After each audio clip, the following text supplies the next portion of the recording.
Good afternoon बच्चों, मेरा voice आ रहा है सभी को? Yes, sir.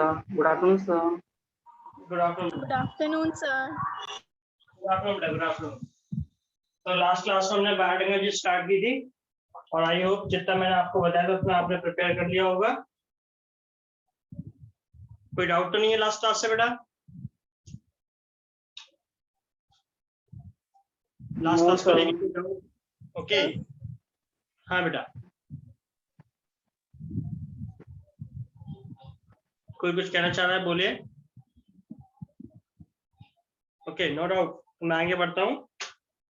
तो लास्ट क्लास में अपन ने सर एक बार ट्रांसफॉर्मेंट और रिकॉम्बिनेंट में एक फिर से डिफरेंस बता देंगे सर? मैंने आपको बताया था ट्रांसफॉर्मेंट यानी बैक्टीरिया का डीएनए होस्ट सेल्स में ट्रांसफर तो हो गया है। बैक्टीरिया मतलब वेक्टर का डीएनए होस्ट सेल्स में ट्रांसफर तो हो गया है, बट वो इंटीग्रेटेड नहीं हुआ हो, यानी होस्ट सेल के डीएनए से कनेक्ट नहीं हुआ है, तो उसको क्या बोलते हैं? ट्रांसफॉर्मेंट। यानी ट्रांसफॉर्मेंट बेसिकली टू टाइप का डीएनए मिलता है, एक तो होस्ट का डीएनए और वेक्टर डीएनए। जबकि रिकॉम्बिनेंट में क्या होता है, वेक्टर का डीएनए जिसमें टारगेट डीएनए होता है वो होस्ट डीएनए से इंटीग्रेट कर जाता है, यानी कि फ्यूज कर जाता है। तो उसमें वेक्टर और होस्ट के साथ साथ टारगेट डीएनए प्रेजेंट होता है। क्या प्रेजेंट होता है? टारगेट डीएनए, उससे बोलते हैं रिकॉम्बिनेंट। यानी रिकॉम्बिनेंट यदि हम direct question point of view से देखें तो ट्रांसफॉर्मेंट में वेक्टर प्लस होस्ट आता है, रिकॉम्बिनेंट में vector host plus target DNA आता है। क्लियर? तो हमने लास्ट क्लास में स्टार्ट किया था बायोटेक्नोलॉजी और मैंने आपको बताया था कि the branch of biology is the study of use of microbes, plant, animals and their product for human welfare. यानी हम माइक्रो ऑर्गेनिज्म का, प्लांट का और एनिमल्स का या उनके प्रोडक्ट का ह्यूमन वेलफेयर के लिए यूज करते हैं, तो उससे क्या बोलते हैं? बायोटेक्नोलॉजी। बायोटेक्नोलॉजी को first time European federation biotechnology ने एक्सप्लेन किया, यानी EFB के थ्रू एक्सप्लेन किया गया, जिसमें बताया गया था कि biotechnology is the integration of the natural science and science of living organism. इसके फ्यूजन से हम इसका यूज करते हैं प्रोडक्ट और सर्विसेज के लिए। देन हमने देखा था बायोटेक्नोलॉजी टू ब्रांचेस थी, ओल्ड बायोटेक्नोलॉजी और एक मॉडर्न बायोटेक्नोलॉजी। ओल्ड बायोटेक्नोलॉजी जो सदियों से हम माइक्रो ऑर्गेनिज्म का यूज कर रहे हैं वो ओल्ड बायोटेक्नोलॉजी में आता है। लेकिन जेनेटिक इंजीनियरिंग वाला पार्ट जिसमें इन विट्रो फर्टिलाइजेशन आ रहा है और ट्रांसजेनिक एनिमल्स की बात आती है, ये आता है आपका मॉडर्न बायोटेक्नोलॉजी में। देन हमने देखा था बायोटेक्नोलॉजी जेनेटिक इंजीनियरिंग का प्रिंसिपल, यानी मॉडर्न बायोटेक्नोलॉजी हमने स्टार्ट कर दी थी। और जेनेटिक इंजीनियरिंग के प्रिंसिपल मैंने अभी तक आपको बताया था कि वेक्टर माइक्रो ऑर्गेनिज्म का डीएनए होता है जो टारगेट डीएनए को होस्ट सेल्स में ट्रांसफर करता है। देन इसको हम जब डीएनए आइसोलेशन पहली स्टेप होती है जेनेटिक इंजीनियरिंग के लिए, इसके लिए हम सबसे पहले रेस्ट्रिक्शन एंडोन्यूक्लियस एंजाइम का यूज करते हैं। आरई मतलब रेस्ट्रिक्शन एंडोन्यूक्लियस, ये वो एंजाइम होते हैं जो डीएनए को एक पर्टिकुलर साइट पे कट करते हैं। ठीक है। देन इसके बाद आपने देखा था कि जो वेक्टर्स होता है वो टू टाइप्स का होता है, क्लोनिंग वेक्टर और एक्सप्रेशन वेक्टर। क्लोनिंग वेक्टर जिसका यूज होस्ट सेल्स में टारगेट डीएनए की कॉपी तैयार करने के लिए यानी क्लोन तैयार करने के लिए किया जाता है। जबकि एक्सप्रेशन वेक्टर अपन ने देखा था जो होस्ट सेल्स के अंदर जीन एक्सप्रेशन के लिए यूज किया जाता है, यानी ट्रांसक्रिप्शन ट्रांसलेशन के लिए यूज किया जाता है। देन मैंने आपको बताया था कि हम बायोटेक्नोलॉजी के थ्रू या जेनेटिक इंजीनियरिंग के थ्रू प्लांट की दो तरीके से वैरायटी को इम्प्रूव कर सकते हैं। एक तो आपको बताया था जेनेटिक मॉडिफाइड क्रॉप्स के थ्रू और दूसरा आपको बताया था मैंने हाइब्रिडेशन टेक्निक के थ्रू। हाइब्रिडेशन आपको बताया था फ्यूजन ऑफ जेनेटिक मटेरियल और टू डिफरेंट ऑर्गेनिज्म। हम टू डिफरेंट जेनेटिक ऑर्गेनिज्म की जेनेटिक मटेरियल को फ्यूज कर रहे थे, तो बोलते हैं हाइब्रिडेशन। लेकिन जब एक पर्टिकुलर जीन को ही ट्रांसफर करते हैं और होस्ट सेल की क्वालिटी को चेंज करते हैं तो उसे अपन क्या बोलते हैं? जेनेटिक मॉडिफाइड क्रॉप्स बोल रहे थे। ये हम टेक्निक क्यों यूज कर रहे थे? चार चीजों के लिए, हायर यील्ड के लिए, डिजायरेबल एग्रोनॉमिकल कैरेक्टर्स के लिए, बायोटिक और एबायोटिक रेजिस्टेंस के लिए, और आपको बताया था मैंने बायोफोर्टिफिकेशन यानी कि क्वालिटी को इम्प्रूव करने। आई थिंक लास्ट क्लास में अपन इतना ही देखा था। मैं आगे बात स्टार्ट करता हूँ। हम सबसे पहले बात करेंगे पहले किसकी? वेक्टर।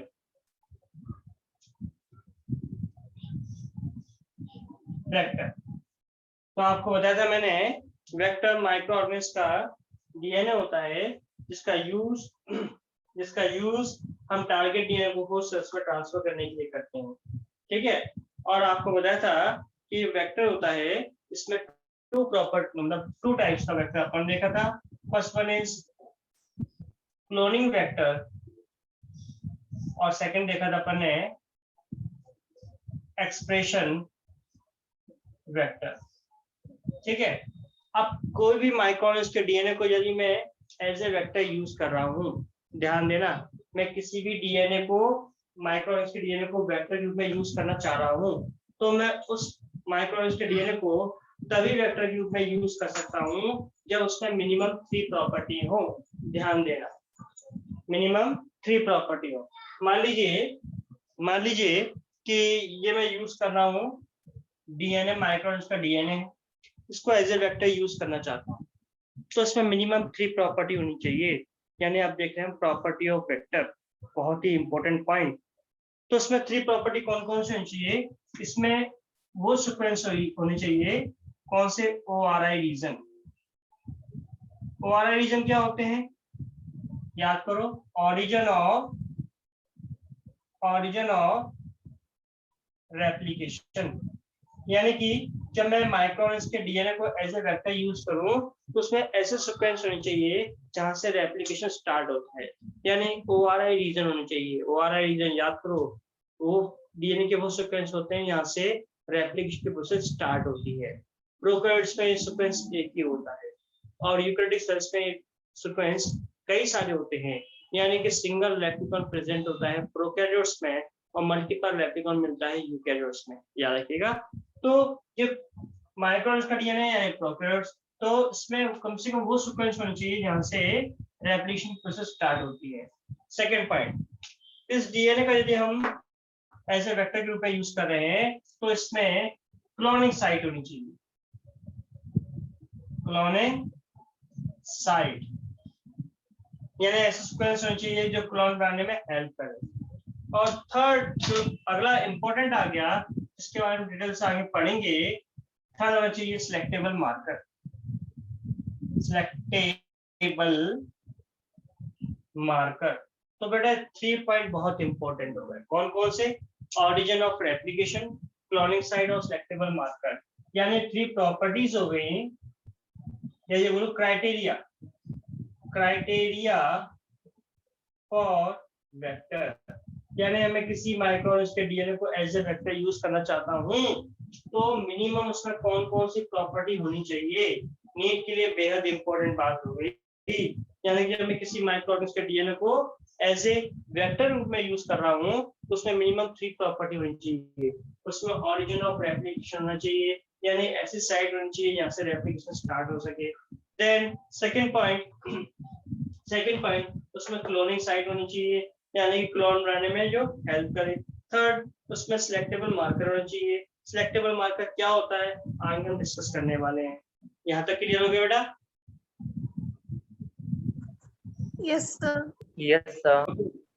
Yes sir. ओके, तो हम वेक्टर के रूप में किस का यूज कर सकते हैं? तो ध्यान दें, वेक्टर के रूप में हम यूज कर सकते हैं प्लाज्मिड का। इंपॉर्टेंट पॉइंट चल रहा है, ध्यान देना, प्लाज्मिड, प्लाज्मिड, कॉस्मिड, बैक और ये 5 माइक्रो ऑर्गेनिज के डीएनए हैं जिनका यूज एज ए वेक्टर किया जाता है। प्लाज्मिड हम पहले ही पढ़ चुके हैं, extra nuclear extra chromosome self replicated genetic material of bacteria. यह बैक्टीरिया में न्यूक्लियस के डीएनए के अलावा साइटोप्लाज्मिक डीएनए मिलता है। याद करो, न्यूक्लियस से बाहर, क्रोमोसोम से बाहर, उसे क्या बोल रहे थे? प्लाज्मिड। क्या बोलते हैं? प्लाज्मिड बोलते हैं। तो प्लाज्मिड जो होता है बेसिकली देखें, इसका वेक्टर रूप में तब यूज करते हैं जब टारगेट डीएनए का साइज बहुत कम हो। ठीक है, जैसे मैं बोलूं, जनरली ये कब यूज किया जाता है? जब उसका साइज हो 10 किलोबेस, 23 किलोबेस के लिए ये यूज किया जाएगा। कॉस्मिड का यूज करते हैं हम 45 किलोबेस, ये हो गया 300 से 350 किलोबेस, और ये हो गया लगभग 700 या 1 MB मेगाबेस। यानी कि मुझे बायोटेक्नोलॉजी में कौन सा वेक्टर यूज करना, मैं इसका यूज करूं, इसका यूज करूं, इसका यूज करूं, it is totally depend on the size of the target DNA. मैंने आपको कल टारगेट डीएनए बताया था, यदि टारगेट डीएनए का साइज 10 किलो बेस तक आ रहा है तो मैं प्लाज्मिड का ही यूज कर पाऊंगा, लेकिन टारगेट डीएनए का साइज 23 किलो बेस से ज्यादा आ रहा है, 23 किलो बेस तक आ रहा है तो मैं प्लाज्मिड का यूज करूंगा, लेकिन 23 केबी से ज्यादा आ रहा है, 45 केबी के बीच में आ रहा है तो मैं कॉस्मिड का यूज करूंगा। यानी कि टारगेट डीएनए के साइज के बेसिस पे ही हम वेक्टर का सिलेक्शन करते हैं। इसलिए याद रखना, इसलिए आप ये सीक्वेंस देख सकते हो कि सबसे छोटे साइज के लिए ये 10J 10J 10J, ये बेटा बहुत इंपॉर्टेंट पॉइंट मैंने आपको दे दिया, नोट जरूर करें कि टारगेट डीएनए के साइज के बेसिस पे हम किसका सिलेक्शन करते हैं, वेक्टर का। कौन कौन से वेक्टर यूज किए जा सकते हैं आप देख सकते हो, प्लाज्मिड, फेजमिड, कॉस्मिड, बैक और यैक। बैक का फुल फॉर्म क्या होता है, bacterial artificial chromosome, bacterial artificial chromosome. और यैक का मतलब क्या होता है, yeast artificial chromosome, yeast artificial chromosome, YAC हो गया, ये बैक हो गया। तो वेक्टर के बारे में मैं जितना पॉइंट बचा रहा हूँ सिस्टमेटिक नोट करते चले, हमें क्वेश्चन यहीं से मिलते हैं वेक्टर्स पे। तो वेक्टर की ये बात फिनिश हुई। मैंने आपको बताया कि हमारी 15 से 20 मिनट क्लास वेक्टर में ही जाती है, तो आप देख सकते हो कुछ बात हमने कल फिनिश करी थी और आज हमने स्टार्ट कर दिया कि वेक्टर 2 टाइप के होने के साथ साथ मिनिमम प्रॉपर्टी क्या होनी चाहिए वेक्टर्स में, प्लस कौन कौन से माइक्रोऑर्गेनिज्म के डीएनए को एज ए वेक्टर यूज कर सकते हैं, प्लाज्मिड, फेजमिड, कॉस्मिड, बैक, यैक, ठीक है ना। अब इसमें आप देख सकते हैं कि वेक्टर का सिलेक्शन अपन किस बेसिस पे कर रहे हैं, on the basis of size of target DNA. यहाँ तक क्लियर हो गया बेटा सभी को? Yes sir. ओके, नोट कर लीजिए पहले इतना।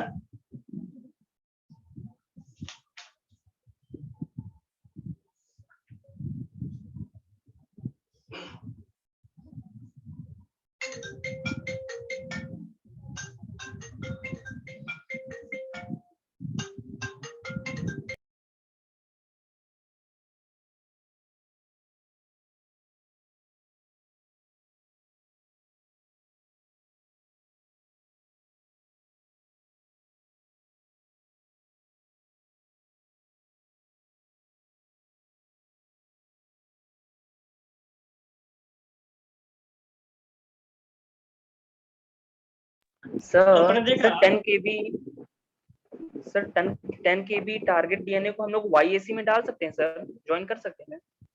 नहीं भाई, नहीं, ठीक है। ये मतलब 10 केबी से कम प्लाज्मिड, 23 केबी से कम फेजमिड, 45 केबी से कम कॉस्मिड। यानी कि आप ये सोचो ईस्ट आर्टिफिशियल क्रोमोसोम को इसमें यूज कर दे तो नहीं कर सकते, क्योंकि रेस्ट्रिक्शन लिमिट्स कट कर दिया, बड़ी साइड वेक्टर की बड़ी साइड कट कर दी, लेकिन टारगेट डीएनए का साइज कितना है, छोटा, नहीं बैठ पाएगा, ठीक है। तो ये भी याद रखें कि ये स्पेसिफिक ही है। चलिए नेक्स्ट, इसके बाद हम बात करें वेक्टर की बात। ये तो हमारी वेक्टर की बात हो गई। अब वेक्टर के बाद हमारा नेक्स्ट पॉइंट जो आता है वो अगेन इंपॉर्टेंट आ रहा है, कौन सा, रेस्ट्रिक्शन एंडोन्यूक्लियस, RE।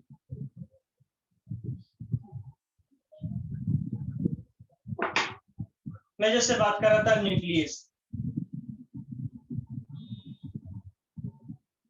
इसकी बात करता है न्यूक्लियस। न्यूक्लियस क्या होते हैं, न्यूक्लियेज जो वर्क किस पे करेंगे, न्यूक्लिक एसिड्स पे, या डीएनए आरएनए पे वर्क करने वाले एंजाइम क्या बोलते हैं, न्यूक्लियस। ASE जुड़ा है, यानी कि आप समझ सकते हैं ASE जुड़ा है यानी कि ये एंजाइम हो गया, क्या हो गया, एंजाइम। और ASE जुड़ा है यानी कि एंजाइम हो गया। और ये न्यूक्लियस एंजाइम 2 टाइप्स की होती है। फर्स्ट हो गया एक्सोन्यूक्लियस और सेकंड हो गया एंडोन्यूक्लियस। एक्सोन्यूक्लियस और एंडोन्यूक्लियस। एंडो मतलब अंदर, एक्सो मतलब बाहर। ध्यान दे, मान लीजिए डीएनए का डीएनए स्ट्रैंड हो गई और ये अगली डीएनए स्ट्रैंड हो गई, डीएनए स्ट्रैंड, ठीक है। अब मैंने इस पर कट लगाया, यानी वो न्यूक्लियस एंजाइम जो डीएनए को टर्मिनल पोर्शन से यानी किनारों से कट करते हैं, किनारों पर कट करते हैं, वो कौन सा हो गए? एक्सोन्यूक्लियस। कौन सा हो गए? एक्सोन्यूक्लियस। और वो रेस्ट्रिक्शन, वो न्यूक्लियस, रेस्ट्रिक्शन नहीं, वो न्यूक्लियस जो डीएनए को सेंटर से कट करते हैं, बीच में से अंदर से कट कर रहे हैं, वो गए एंडोन्यूक्लियस। अब एंडोन्यूक्लियस में भी हम यूज करते हैं रेस्ट्रिक्शन एंडोन्यूक्लियस, रेस्ट्रिक्शन एंडोन्यूक्लियस, जिसे अपन RE बोलते हैं। ये क्या करते हैं, जो मैंने आपको पहले का definition the, restriction endonuclease cut the DNA at a particular site. ये डीएनए की एक पर्टिकुलर साइट पर कट करते हैं। पहले भी डेफिनेशन देख चुके हम।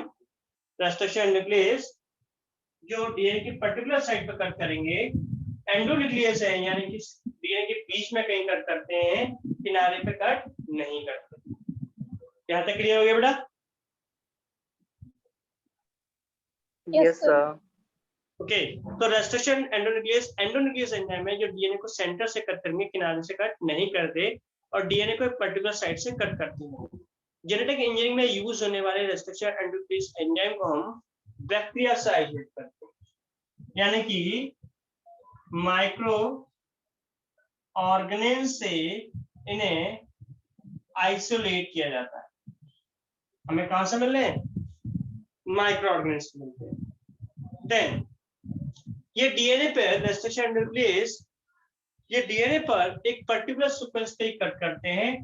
उन पर्टिकुलर सीक्वेंस को बोलते हैं, या ये टू टाइप्स के फॉर्म करते हैं, टू टाइप्स एंड फॉर्म, यानी जब रेस्ट्रिक्शन में वर्क करते हैं तो डीएनए की टू टाइप की साइट बन सकती है। कैसे?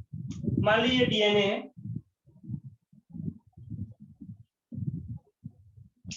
रेस्ट्रिक्शन ने वर्क किया यहां पर, ठीक है, कट लगा दिया इसने, तो डीएनए की दोनों स्ट्रैंड मतलब कट लग गया। कट लगने के बाद यहां से कट लग गया बीच में से, ऐसी स्ट्रैंड हो गई, ठीक है। इस तरह के जब कट लगा बीच में दोनों एंड एक जैसे बनते हैं तो इन्हें बोलते हैं ब्लंट एंड। ब्लंट एंड याद रखिएगा, ब्लंट एंड बन गए, ठीक है ना। और जब ये डीएनए कट करें और मान लीजिए, मैं दूसरा बनाऊं डायग्राम, ज्यादा बेटर रहेगा।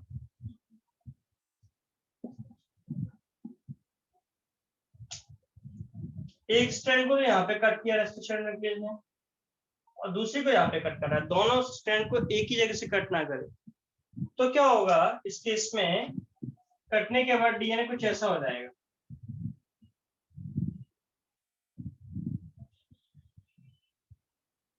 ऐसा हो जाएगा। तो होगा कि नहीं? जब कट ऐसे लगेगा, ऐसे कट लगेगा तो ऐसे बनेगा। तो जब इस तरह के एंड बनते हैं तो इससे बोलते हैं sticky and. Sticky and.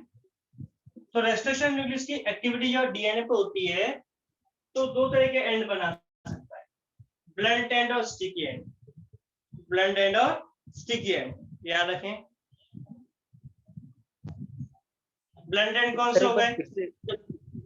Blunt diagram से देखिए, ब्लंट एंड कौन से हो गए? जब वो डीएनए की, मान डीएनए डबल स्ट्रैंडेड होता है, दोनों स्ट्रैंड को एक ही पॉइंट से कट करेंगे तो देखो ये दोनों डीएनए सेम पॉइंट से अलग हो गए। लेकिन कुछ रेस्ट्रिक्शन एंडोन्यूक्लियस ऐसे होते हैं, रेस्ट्रिक्शन एंडोन्यूक्लियस ऐसे होते हैं जो डीएनए की अलग अलग स्ट्रैंड पे, डबल स्ट्रैंडेड डीएनए एक स्ट्रैंड पे यहाँ पे कट कर रहे हैं, दूसरी स्ट्रैंड पे कहीं और कट कर रहे हैं, तो जब डीएनए अलग होगा तो इस तरीके से हो जाएगा वो, यानी एक स्ट्रैंड की एक आर्म काफी लंबी, दूसरी छोटी होगी कि नहीं। तो इस तरह की जो एंड बनते हैं, किनारे बन रहे हैं, बोले स्टिकी एंड, और इस तरह के जो एंड बनते हैं सब बोलते हैं ब्लंट एंड। क्या बोला गया? Blunt end. Then restriction end हमेशा डीएनए पे एक पर्टिकुलर सीक्वेंस पे कट करते हैं, हर जगह कट नहीं कर सकते, मैं बार बार रिपीट कर रहा हूँ, एक पर्टिकुलर सीक्वेंस पे ही कट करते हैं और इन सीक्वेंस को बोलते हैं पैलिंड्रोम सीक्वेंस। अगला इंपॉर्टेंट पॉइंट आ गया कि डीएनए की स्पेसिफिक साइट पे कट कर रहे हैं, उन्हें पैलिंड्रोम सीक्वेंस बोलते हैं।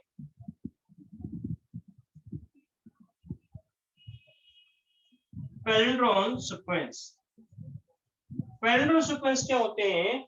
जो आगे से और पीछे से रीड किए जाए तो सेम होते हैं, उन्हें बोलते हैं पैलिंड्रोम सीक्वेंस। फॉर एग्जांपल, जैसे मैं बात करूं मलयालम, अब इसको यहां से मैं रीड करना स्टार्ट करूं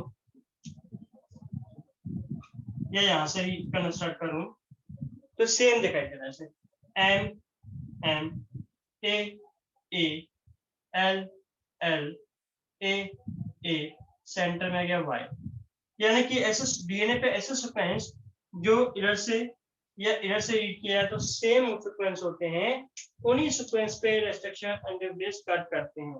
अभी मैं आपको एग्जांपल भी दूंगा इस बात का, तो आप देखोगे इसका एक एग्जांपल देखें हम, जैसे मैं बात करता हूं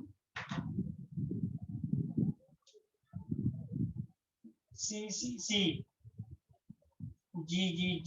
ये हो गया 5 प्राइम एंड ये हो गया 3 प्राइम एंड, तो C G से कनेक्ट होता है, G ये हो गया 5 प्राइम, ये हो गया 3 प्राइम।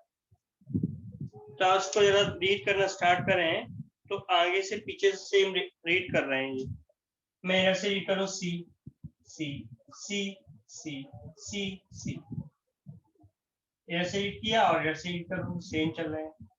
फिर G G G G G G, तो आप देख सकते हो ऐसे सीक्वेंस जो आगे एक स्टैंड के आगे और पीछे से रीड करने पर या रिवर्स और फॉरवर्ड सीक्वेंस अब सेम होते हैं, तो ऐसे सीक्वेंस को क्या बोलते हैं? Palindrome sequence. और इन्हीं पैलिंड्रोम सीक्वेंस, जब डीएनए पे पैलिंड्रोम सीक्वेंस मिल जाते हैं, वहीं पर रेस्ट्रिक्शन रिप्लेस कट कर देते हैं। जैसे SmaFast, ये एक आरए एंजाइम है, रेस्ट्रिक्शन एंड का नाम है, और ये डीएनए को कट कर रहा है यहां से। अब दोनों स्ट्रैंड को सेम पायरेट से कट कर रहा है, तो कौन से एंड बनेंगे? Blunt and. कौन सा बनेंगे बेटा? ब्लंट एंड, याद रखिएगा। तो हमें कॉन्सेप्ट क्लियर चाहिए, रेस्ट्रिक्शन एंडोन्यूक्लियस जो है ये डीएनए को एक पर्टिकुलर सीक्वेंस पे कट करते हैं। ऐसे सीक्वेंस जो आगे से पीछे से सेम रेट किए जाते हैं, सेम पढ़े जाते हैं, उन्हें बोलते हैं अपन, याद रखिएगा कौन सा सीक्वेंस? इन्हें बोलते हैं अपन पैलिंड्रोम सीक्वेंस। देख सकते हैं आसानी से आप। रेस्ट्रिक्शन एंडोन्यूक्लियस को बैक्टीरिया से फर्स्ट टाइम तीनों साइंटिस्ट बहुत इंपॉर्टेंट है, उन्होंने डिस्कवर किया था। आई थिंक सभी ने इतनी बात नोट कर ली होगी पहले।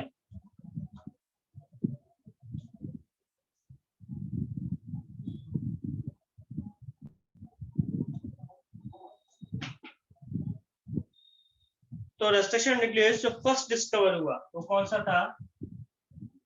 And third. ये फर्स्ट एंजाइम जो रेस्ट्रिक्शन एंडोन्यूक्लियस जो डिस्कवर हुआ वो है, इसे डिस्कवर किया गया था हीमोफिलस इन्फ्लुएंजी से। हीमोफिलस इन्फ्लुएंजी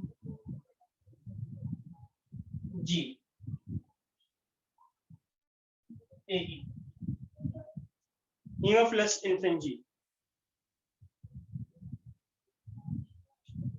इन्फ्लुएंजी, याद रखिएगा। इस वाले बैक्टीरिया से फर्स्ट N3 रेस्ट्रिक्शन एंडोन्यूक्लियस को डिस्कवर किया गया। किसने किया था? इंपॉर्टेंट ये हो गया अर्बन स्मिथ और नाथन स्मिथ। ब्लैक से लिखूं मैं, अर्बन स्मिथ और Nathan, NATHANS, Nathan. Urban Smith और नाथन, अर्बर है, sorry, harbour Smith and Nathan है, तीनों साइंटिस्ट इंपॉर्टेंट है। इन तीनों ने हीमोफिलस इन्फेंजी बैक्टीरिया से फर्स्ट रेस्ट्रिक्शन एंडोन्यूक्लियस डिस्कवर किया। वो कौन सा था? N3। कौन सा था? N3। इंपॉर्टेंट है, याद रखने वाली बात भी।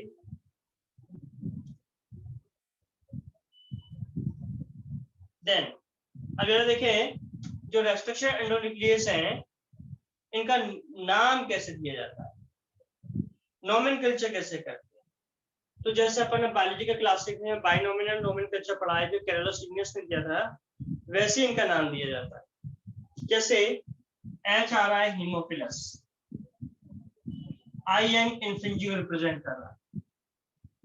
किसको रिप्रेजेंट करता है? इन्फ्लुएंजी को। जैसे मैंने इनसे कर दिया I इन्फ्लुएंजी, ये IN इन्फ्लुएंजी को।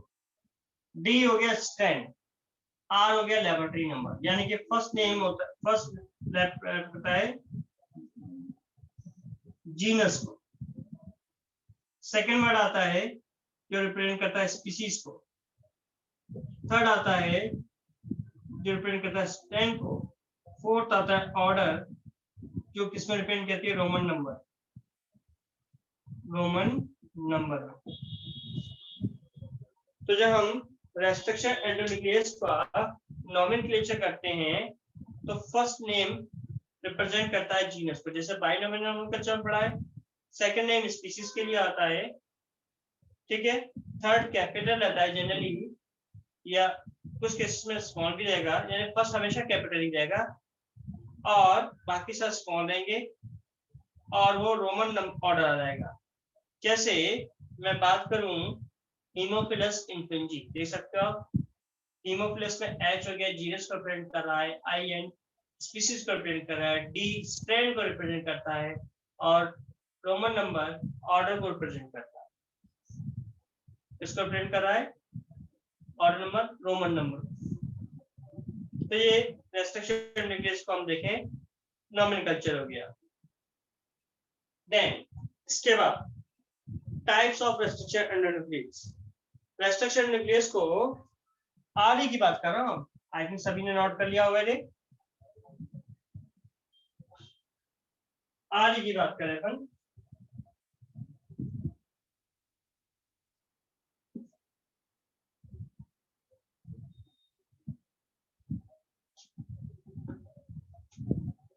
आरई को रेस्ट्रिक्शन न्यूक्लियस को 3 कैटेगरी में क्लासिफाई किया है। Restriction endonuclease first, restriction endonuclease second और रेस्ट्रिक्शन एंडोन्यूक्लियस थर्ड। 3 टाइप के होती है। 3 टाइप की कैसे, ध्यान से देखिएगा। फर्स्ट तो वो हो गए, मान लीजिए डीएनए है, इसके लिए डीएनए ये हो गया, उसके लिए मैंने डीएनए बना दिया। डायग्राम से बात समझ आ रही है आसानी से। मान लीजिए वो रेस्ट्रिक्शन एंडोन्यूक्लियस जिन्होंने इस साइट को रिकॉग्नाइज किया, रिकॉग्नाइज मतलब पहचाना, ठीक है। ये कौन साइट हो गई? Recognition site.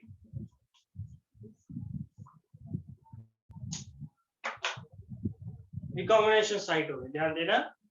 तो रेस्ट्रिक्शन न्यूक्लियस, रेस्ट्रिक्शन एंडोन्यूक्लियस, जब आप देखोगे ऐसे रेस्ट्रिक्शन एंडोन्यूक्लियस जो रिकॉग्निशन साइट यानी कि उनकी पहचान साइट होती है उससे थोड़ा सा दूर कट करते हैं, या remote from the recognition site, यानी पहचान तो यहाँ पे करी लेकिन कट यहाँ पर लगा रहे हैं या यहाँ पर लगा रहे हैं। तो ऐसे रेस्ट्रिक्शन एंडोन्यूक्लियस को बोलते हैं अपन restriction endonuclease first, restriction endonuclease first. लेकिन वो रेस्ट्रिक्शन एंडोन्यूक्लियस जो रिकॉग्निशन साइट, मान लीजिए ये रही रिकॉग्निशन साइट, और रिकॉग्निशन साइट पर जिसको साइट को पहचान रहे हैं, आइडेंटिफाई कर रहे हैं, उसी साइट पे कट लगा रहे हैं, उन्हें बोलते हैं रेस्ट्रिक्शन अंडर न्यूक्लियस सेकंड। लेकिन थर्ड वाले हो गए वो रेस्ट्रिक्शन न्यूक्लियस जो रिकॉग्निशन साइट से नियर कट करते हैं। नियर मतलब इधर कट कर दिया या इधर कट कर दिया, रिकॉग्निशन साइट पर कट नहीं करते, तो वो हो गया रेस्ट्रिक्शन अंडर न्यूक्लियस थर्ड। कौन सा होगा बेटा? थर्ड, याद रखिएगा। तो इसमें आप देखोगे मोस्ट एप्रोप्रिएट कौन से हैं? सेकंड वाले। सेकंड वाले का क्यों? क्योंकि वो जिस साइट को रिकॉग्नाइज कर रहे हैं, पहचान रहे हैं, उसी साइट पे कट कर रहे हैं, इसलिए इन्हें सबसे ज्यादा इन्हें ही जेनेटिक इंजीनियरिंग में यूज किया जाता है। याद रखना, जेनेटिक इंजीनियरिंग में सबसे ज्यादा यूज होने वाले, जेनेटिक इंजीनियरिंग में सबसे ज्यादा यूज होने वाले रेस्ट्रिक्शन अंडर केस कौन से हैं? तो हमें मानना चाहिए RE सेकंड, RE सेकंड। यहाँ तक क्लियर हो गया बेटा सभी को? सर RE1 और RE3 को एक बार फिर समझा दीजिए सर, डिफरेंस नहीं समझ में आया सर क्या है? डिफरेंस क्या हुआ? RE फर्स्ट मैंने बताया रिकॉग्नाइज साइट से दूर कट करती, ठीक है, यह रिकॉग्निशन साइट होगी, इससे दूर कट कर रहे हैं। जबकि RE रिकॉग्निशन साइट से नियर कट करते हैं। नियर मतलब पास में कट कर रहे हैं, इधर भी कर सकते हैं लेकिन पास में। और RE सेकंड हो गया रिकॉग्निशन साइट पर ही कट करते हैं। क्लियर हो गया बेटा? ये सर RE1 में जैसे सर तो किसी एक साइड कट करेंगे, दोनों साइड दूर दूर कट करेंगे?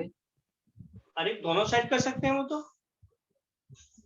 ठीक है ना, इधर भी कट कर सकते हैं, इधर भी कट कर सकते हैं। यहाँ रिकॉग्निशन इसमें भी इधर भी कट कर सकते हैं, इधर भी कर सकते हैं। यहाँ सेम डिस्टेंस होगी, डिस्टेंस इधर है, वही डिस्टेंस इधर होगी, यानी कि ये रिकॉग्निशन साइड से सेम डिस्टेंस पे कट करेंगे, दोनों साइड में कट कर सकते हैं। जबकि RE सेकंड पर्टिकुलर साइड पे ही कट करेगा जिससे वो रिकॉग्नाइज कर रहा है। क्लियर हो गया भाई? Yes sir. चलिए देन अब मैं नेक्स्ट जो बात करने वाला हूं,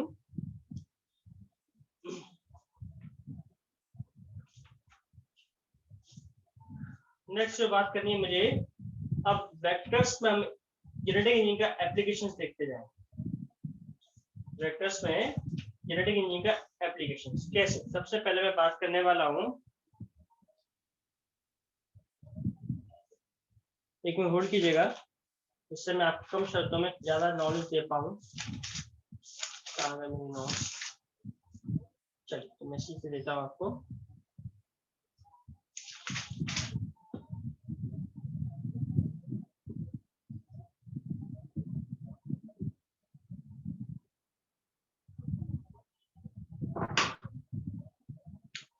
सबसे पहले मैं बात कर रहा हूं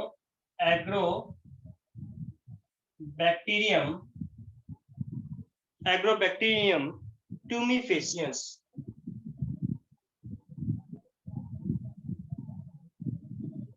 एग्रोबैक्टीरियम ट्यूमिफेसियंस ये एक बैक्टीरिया है, ठीक है, ध्यान से सुनिएगा। एग्रोबैक्टीरियम ट्यूमिफेसियंस एक बैक्टीरिया है जो डाइकोट प्लांट में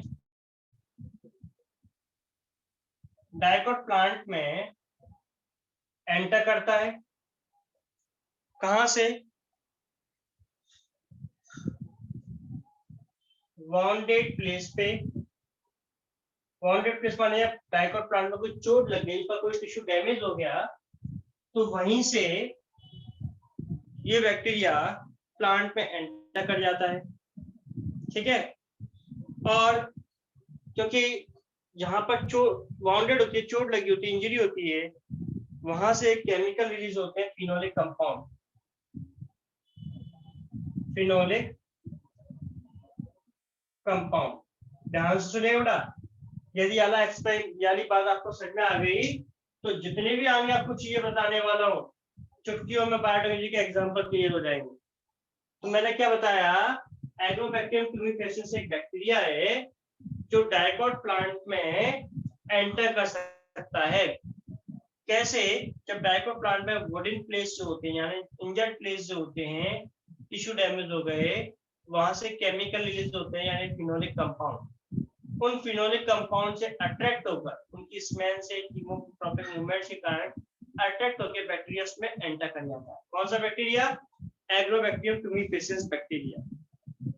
ये बैक्टीरिया एंटर कर गया प्लांट में। प्लांट में एंटर करने के बाद मान लो प्लांट की सेल है, ये सेल का न्यूक्लियस हो गया और प्लांट सेल का ये डीएनए हो गया। इसमें एंटर कर गया बैक्टीरिया।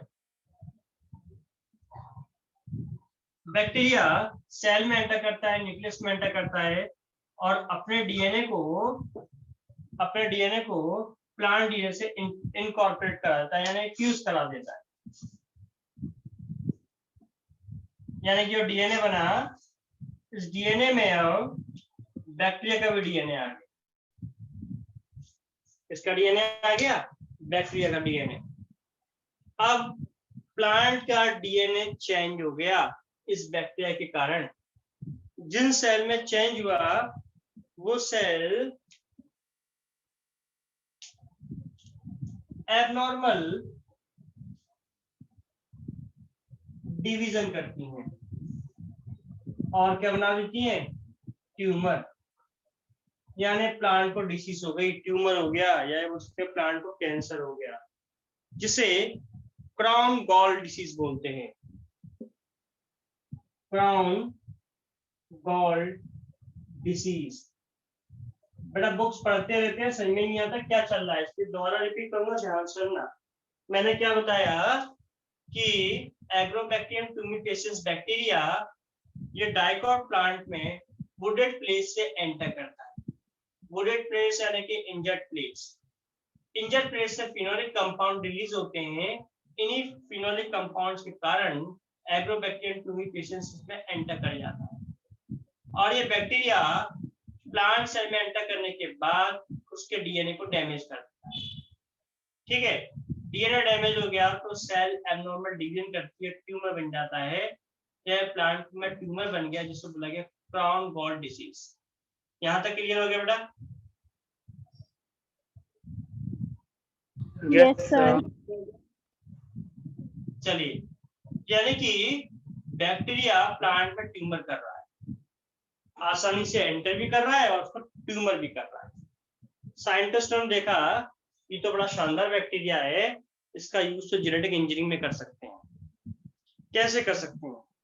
ये अपने आप ही एंटर कर रहा है, अपने आप ही डीएनए में इनकॉर्पोरेट कर रहा है, यानी इस बैक्टीरिया का यूज अपन एज ए वेक्टर कर सकते हैं।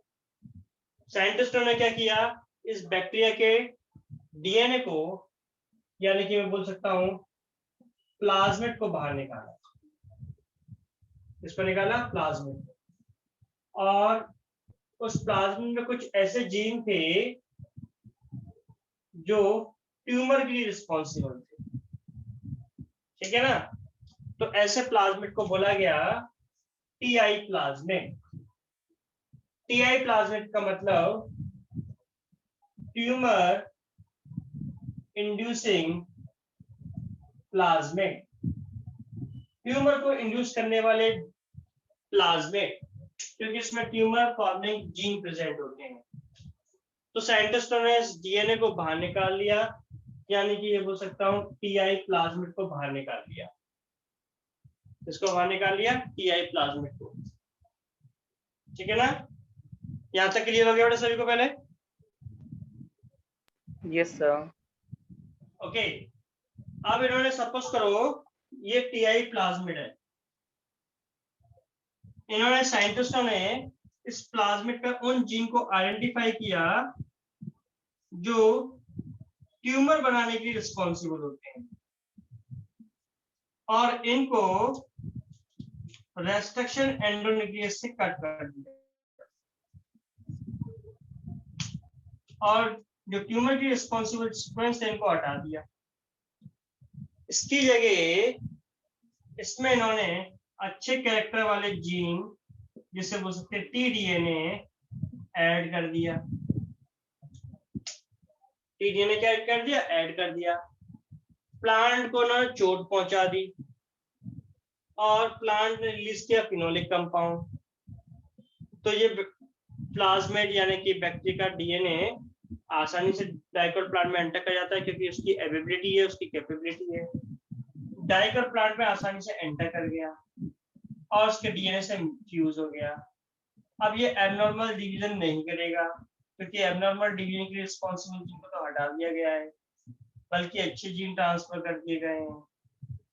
तो इस प्लांट की प्रॉपर्टी इंक्रीज हो जाएगी, यानी कि हमने ट्रांसजेनिक प्लांट जो बना लिया, एग्रोवेक्टर ट्यूमिफेसियस के प्लाज्मिड को एज ए वेक्टर यूज करके उसकी क्वालिटी इंप्रूव हो गई कि नहीं? कॉन्सेप्ट क्लियर हो गया सभी को? Yes sir. तो बेटा यहाँ पर क्वेश्चनों को पिक करते चले, नोट करते चले ध्यान से। सबसे पहले तो सबसे इंपॉर्टेंट बात ये होगी, प्लांट के लिए मोस्ट कॉमन वेक्टर कौन सा यूज किया है। मैं क्वेश्चन बोलते जाऊंगा, आप लोग नोट करते जाइएगा। देख सकते हैं आप कि प्लांट के लिए मोस्ट कॉमन वेक्टर कौन सा होता है। तो प्लांट के लिए मोस्ट कॉमन वेक्टर हो गया जीन ट्रांसफर के लिए एग्रोबैक्टीरियम ट्यूमिफेसियंस। Agrobacterium tumefaciens. देन ये बैक्टीरिया में कौन सा प्लाज्मिड प्रेजेंट होता है? तो Ti plasmid. What is the full form of Ti plasmid? Tumour inducing plasmid. ये बैक्टीरिया प्लांट में कौन से केमिकल कंपाउंड का अट्रैक्टेड होता है? तो नॉट फिनोलिक कंपाउंड का अट्रैक्ट होता है। ठीक है ना? टीआई प्लाज्मिड की प्रेजेंस के कारण एग्रोबैक्टीरियम ट्यूमिफेसियंस बैक्टीरिया प्लांट में कौन सी डिसीज कॉज करता है? तो क्राउन गॉल डिसीज कॉज करता है। जेनेटिक इंजीनियरिंग में हम इस डिसीज के रिस्पॉन्सिबल जीन को हटा देते हैं और इसकी जगह हम डिजायरेबल कैरेक्टर की जीन ट्रांसफर कर देते हैं। यहाँ तक क्लियर हो गया बेटा सभी को? जेनेटिक इंजीनियरिंग का एप्लीकेशन समझ में आ गया ना प्लांट में? Yes sir. तो बेटा बुक्स में समझ में नहीं आता क्या चल रहा, कॉन्सेप्ट एग्जैक्टली क्लियर होना चाहिए कि प्लांट के लिए मोस्ट कॉमन वेक्टर कौन सा होता है और उसको कैसे यूज करना है। तो जब प्लांट में आई प्रोसेस हो गई तो साइंटिस्ट ने देखा कि हम एनिमल्स में भी ऐसे माइक्रो ऑर्गेनिज्म के डीएनए को आइडेंटिफाई करें जो अपने आप ही सेल में पहुंच के डीएनए को चेंज कर देते हैं। ठीक है, अपने आप ही सेल में पहुंच जाए और अपने आप ही डीएनए को चेंज कर दे, हमें कुछ करना ही पड़े। जबकि उनके जो खतरनाक जीन है, यानी कि जो हार्मफुल जीन होते हैं, उनको हटाकर हम डिजायरेबल कैरेक्टर के जीन डाल दें। तो वेक्टर फॉर प्लांट तो हो गया agrobacterium tumefaciens. Agrobacterium tumefaciens vector for plants. लेकिन हम बात करते हैं वेक्टर्स फॉर एनिमल्स। एनिमल्स में भी कई माइक्रो ऑर्गेनिज्म के जेनेटिक मॉड्यूल को आइडेंटिफाई किया गया जो आसानी से एंटर कर जाते हैं, जिसमें रेट्रोवायरस आ गया, रेट्रोवायरस, एडिनोवायरस आ गया। रेट्रोवायरस, एडिनोवायरस ऐसे वायरस हो गए ये आसानी से देन पैपिलोमावायरस, ये वायरस ऐसे हो गए जो आसानी से एनिमल सेल्स में एंटर कर जाते हैं और अपने डीएनए को एनिमल के डीएनए से फ्यूज करा देते हैं। तो इनका यूज एनिमल जीन ट्रांसफर के लिए किया लगा। यानी हमारा अगला टॉपिक हो गया, ये हो गए vector for animals. Vector for animals याद रखिएगा, एनिमल्स के लिए वेक्टर हो गए। यहां तक क्लियर हो गया बेटा? किसी कोई डाउट?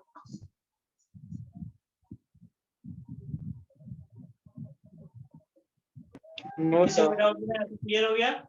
चलिए, तो प्लांट के लिए वेक्टर देख लिए, एनिमल्स के लिए वेक्टर देख लिए।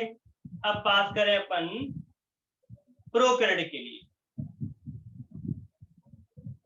प्रोकैरियोट्स के लिए अलग से कोई वेक्टर नहीं होती, याद रखना, क्योंकि हम प्रोकैरियोटिक यानी कि बैक्टीरिया के डीएनए को ही एज ए वेक्टर यूज कर रहे हैं तो उनके लिए अलग से वेक्टर नहीं है, लेकिन लेबोरेटरी लेवल पर कई ऐसे वेक्टर तैयार किए गए जिनको कॉमनली प्लांट, एनिमल और बैक्टीरिया में जीन ट्रांसफर के लिए यूज किया जाता है। तो अगला हमारा मोस्ट इंपोर्टेंट डेफिनेशन आ गई, सटल वेक्टर। ये लेबोरेटरी में डिजाइन किए गए वेक्टर होते हैं जो जीन ट्रांसफर के लिए यूज किए जाते हैं, बोथ प्रोकैरियोट्स और यूकैरियोट्स। यानी प्रोकैरियोट्स और यूकैरियोट्स में जीन ट्रांसफर के लिए यूज किए जाने वाले कॉमन वेक्टर कौन से हो गए, तो तुरंत हमारे आंसर आ जाना चाहिए शटल वेक्टर्स। कौन सा होगा बेटा? Shuttle vector. याद रखिएगा, shuttle vector most common vector होता है, जो मोस्ट कॉमन वेक्टर है जो बेसिकली यूज किया जाता है प्रोकैरियोट्स और यूकैरियोट्स के लिए। तो शटल वेक्टर बहुत इंपॉर्टेंट हो गया, यहाँ पर नोट करेंगे शटल वेक्टर्स में। The vector which is capable for the vector which is capable for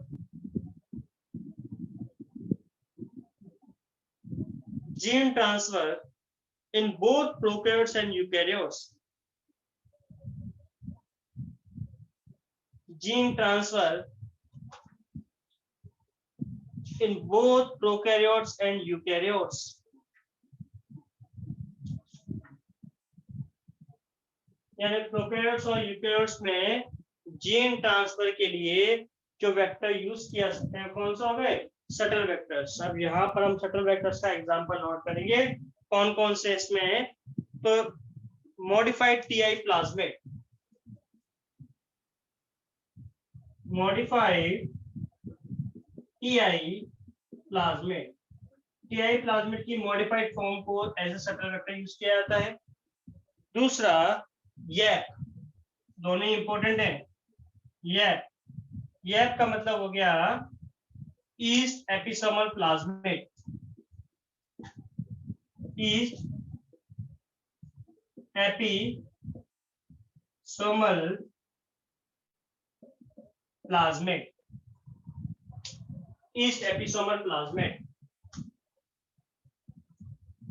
तो हमने वेक्टर देख लिया प्लांट के लिए, एनिमल्स के लिए और प्लांट्स के, एनिमल्स के लिए और प्रोकैरियोटिक सेल्स के लिए। यहाँ तक सभी को क्लियर हो गया बेटा? Yes sir.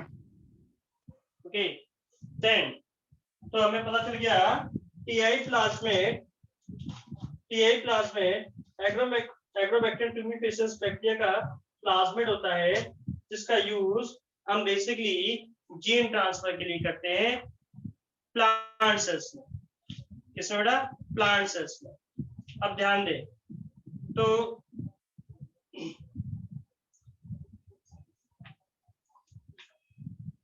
इस बेसिस पे लेबोरेटरी लेवल पर कई सारे यानी साइंटिस्टों ने कई सारे प्लाज्मिड तैयार करना स्टार्ट कर दिए।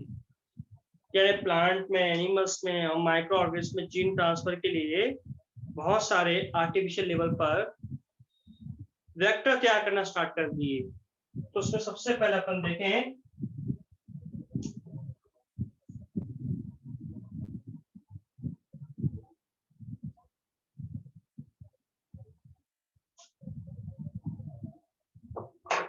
सबसे पहले हम बात करें PVR 322, PVR 322 वेक्टर। ये एक आर्टिफिशियल यानी लेबोरेटरी लेवल पर तैयार किया गया वेक्टर है। क्वेश्चंस मिलते हैं यहाँ पे, देखना कौन कौन से क्वेश्चंस मिलते हैं, डायरेक्टली हम आसानी से समझ सकते हैं। तो PVR 322 वेक्टर्स, यहाँ पर PVR का फुल फॉर्म होता है बॉलीवर, P मतलब प्लाज्मिड, B मतलब बॉलीवर, साइंटिस्ट का नाम है बॉलीवर। ये भी साइंटिस्ट का नाम हो गया रेडजीक्यू, Rodriguez RODRI, GUEZ, Rodriguez, plasmid Bolivar Rodriguez. और 322 का मतलब हो गया,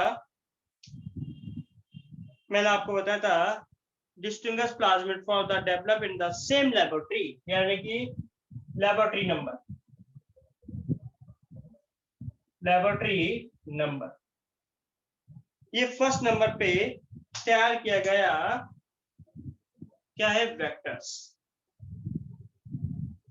अब जरा देखें इस वेक्टर में कौन कौन सी साइड है। तो मैंने आपको बताया था, जब भी कोई माइक्रो ऑर्गेनिज्म के डीएनए को हम वेक्टर के रूप में यूज करते हैं तो उसमें मिनिमम 3 साइड्स होनी चाहिए। तो सबसे पहले इसमें हो गया ये ORI रीजन, यानी कि origin of replication site. Origin of replication site PBR 322 vector की बात कर रहे हैं अपन। 10 इसमें 2 साइड होती है, एम्फिसिलिन रेजिस्टेंस और टेट्रासाइक्लिन रेजिस्टेंस, यानी कि ये वाली साइड और ये वाली साइड। ये हो गई एम्फिसिलिन रेजिस्टेंट साइड और ये हो गई टेट्रासाइक्लिन रेजिस्टेंट साइड। ये दोनों 1 और 2 ध्यान देना, ये वर्क करती हैं सिलेक्टेबल मार्कर की तरह। इंपॉर्टेंट बात हो गई, आपसे डायरेक्ट क्वेश्चन मिलेगा, PBR 322 में सिलेक्टेबल मार्कर की तरह कौन सी साइट वर्क करती है। तो एम्फिसिलिन रेजिस्टेंट साइट्स और tetracycline resistant sites. Ampicillin resistant और टेट्रासाइक्लिन रेजिस्टेंस का मतलब क्या हो गया, मान लो इस वाले वेक्टर पर दोनों साइट्स प्रेजेंट हैं, तो इस वेक्टर पर एम्फिसिलिन एंटीबायोटिक का कोई इफेक्ट नहीं होगा, इस वेक्टर पर टेट्रासाइक्लिन का भी एंटीबायोटिक का भी कोई इफेक्ट नहीं होगा, क्योंकि टेट्रासाइक्लिन और एम्फिसिलिन दोनों एंटीबायोटिक के अगेंस्ट इस पर रेजिस्टेंस जीन प्रेजेंट है। तो ये PBR 322 में एम्फिसिलिन रेजिस्टेंस और टेट्रासाइक्लिन रेजिस्टेंस साइट जो होती है, ये किसकी तरह वर्क करती है, सिलेक्टेबल मार्कर की तरह। जबकि बची हुई साइड, ये साइड बची रह गई, ये वर्क करती है क्लोनिंग साइट की तरह। तो हमने देखा था वेक्टर्स में 3 साइड होनी चाहिए, कौन कौन सी, origin of replication, selectable marker और क्लोनिंग साइट। देख सकते हो आप, इस वेक्टर में एक और साइट बोली गई जिसे रॉ प्रोटीन साइट बोलते हैं, ROP, जो रेप्लिकेशन में हेल्प करेगी।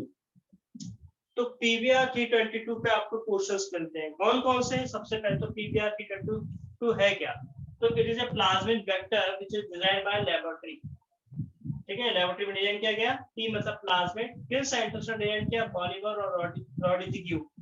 ठीक है, देन PBR 322 में कौन कौन वेक्टर में कौन कौन सी साइट्स होती हैं, तो ऑरिजिन ऑफ रेप्लिकेशन साइट हो गई, सिलेक्टेबल मार्कर की तरह इसमें एम्फिसिलिन रेजिस्टेंस और टेट्रासाइक्लिन रेजिस्टेंस साइट्स होती हैं।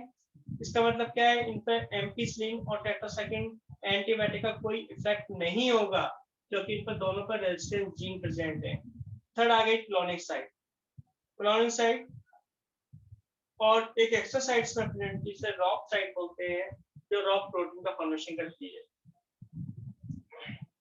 इसका फॉर्मेशन करती है रॉक प्रोटीन का। यहाँ तक क्लियर हो गया बेटा? PBR 322 वेक्टर की बात समझ आ गई? ओके, अब ध्यान से देना, सुनना मेरी बात, ध्यान सुनना। मैंने क्या किया, ये वाला वेक्टर ले लिया, ठीक है, और मैं किसी में भी, जैसे मान लो ये बैक्टीरिया हो गया, इस बैक्टीरिया में खुद का DNA, ठीक है, मैंने क्या किया, यहाँ वेक्टर लिया और इस वेक्टर पर रेस्ट्रिक्शन एंडोन्यूक्लियस की वर्क कराया और कट कर दिया याली साइड। इसकी जगह मैंने tDNA जोड़ दिया। tDNA मतलब टारगेट DNA। ठीक है, यानी रेस्ट्रिक्शन को इसकी वर्क कराया और टारगेट डीएनए को जोड़ दिया। यहाँ इसकी कौन सी साइड हटा दी मैंने, टेट्रासाइक्लिन रेजिस्टेंस साइड। मैं आप लोगों से क्वेश्चन करूंगा, ध्यान सुनना। देन इस वेक्टर को मैंने एंटर कर दिया होस्ट सेल्स में, ये चला गया होस्ट सेल्स में, देख सकते हो होस्ट सेल्स में चला गया। ठीक है, अब इस बैक्टीरिया को मैं पता करूं कि ये रिकॉम्बिनेंट बनाए या ट्रांसफॉर्मेंट बनाए, तो उसके लिए मैं क्या करूंगा, मैं आप लोगों से क्वेश्चन करूंगा। सर मेरा क्या हुआ? मेरा वीडियो बंद हो, सर वीडियो पॉज हो जा रहा है सर, नेट खत्म हो गया सर। इसका लास्ट इसका इमेज भेज देंगे सर? हाँ, इमेज भेज दूंगा मैं, तो ध्यान से देखिएगा कि चलो इसको अपन नेक्स्ट क्लास में फिर से देखेंगे। आज के तक काफी है, जल्दबाजी ना करें, इम्पोर्टेंट टॉपिक है, पूरा बेस्ड है। ठीक है, यस श्रेया, रुचि, मेरा वॉइस आ रहा है बेटा? Yes, sir. Yes, चलिए sir. तो नेक्स्ट क्लास में इसको कंटिन्यू कर लेंगे, टाइम भी हमारा हो गया, क्योंकि अब इसमें भी बहुत कुछ बताना है, इमेज से काम नहीं चलेगा। ठीक है, तो चलिए तो अपन नेक्स्ट क्लास में इसको कंटिन्यू करेंगे बेटा। Thank you, bye. Thank you, sir. Thank you, sir. Bye बेटा, पढ़ना अपना। Thank you sir.